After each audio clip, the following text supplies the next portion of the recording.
I'm not a political person, I just look at the facts. And in assisting court going through its processes, these processes exist for a reason. So the court has enormous power to be able to subpoena records, and as you know, and also subpoena your own data as well. So at the end of the day, nothing really on the internet is overly protected.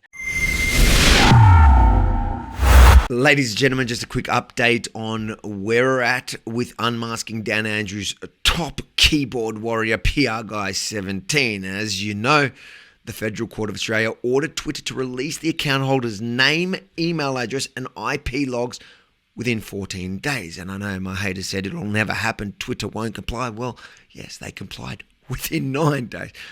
Thanks to your help at avilegalfund.com, we then hired a cybersecurity expert to analyze the data, which he has now completed. We spoke earlier. Simon, thanks for joining us. Thank you.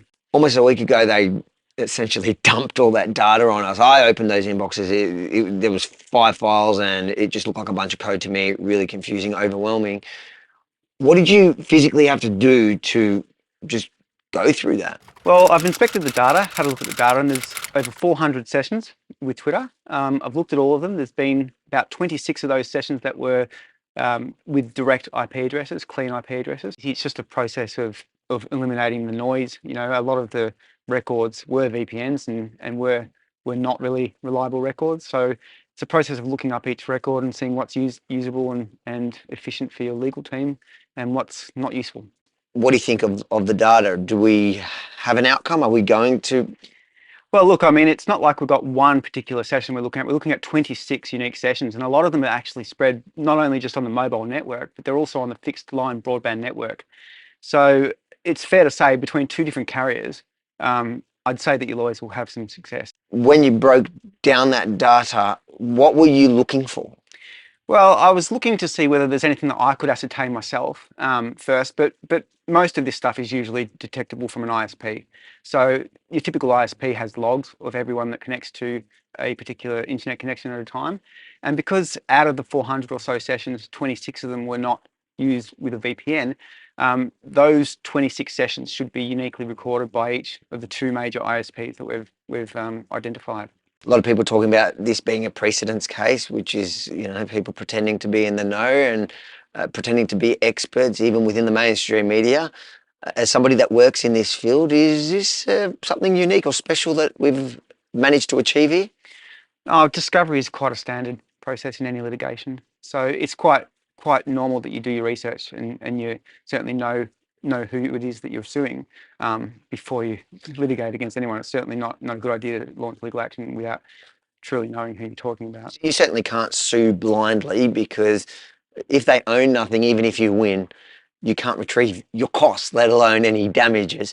But thank you so much. You've worked really quickly and hard on this case, and so glad we've got this report already that we're now handing over to the legal team to chase up with the telcos. So thank you so much. Yep, it's over to them now, and good luck.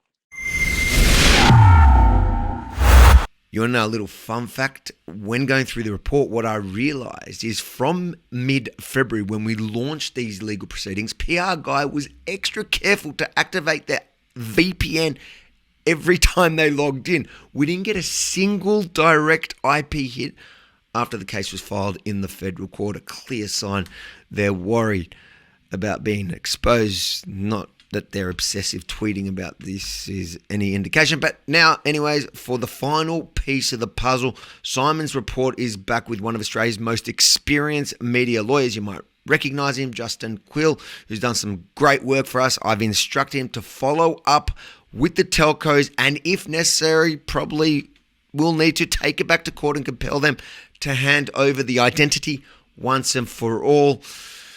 I want to thank you for your ongoing support. So far, it's already cost us over $30,000 to get to this point. We're almost there, but a little more to go. So please, if you're willing and you're able, please contribute at avilegalfund.com to help recover the costs. Like all my battles, I can't do this alone. I'm happy to see the judge. I'm happy to go to court. I'm happy to be the face of it, but I need your help. avilegalfund.com. Thank you again.